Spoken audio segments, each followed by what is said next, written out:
এক গ্রামে এক শিকারী থাকত। সে প্রতিদিন জঙ্গলে গিয়ে শিকার করত।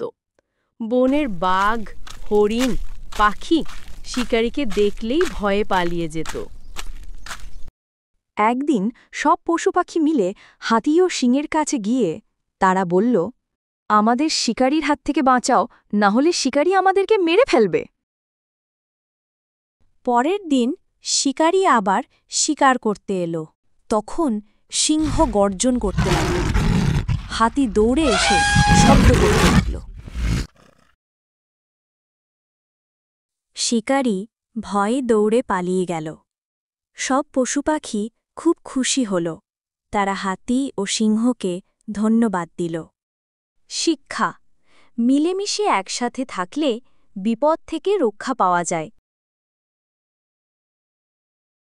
ভিডিওটি ভালো লাগলে লাইক, কমেন্ট, শেয়ার করে দিন।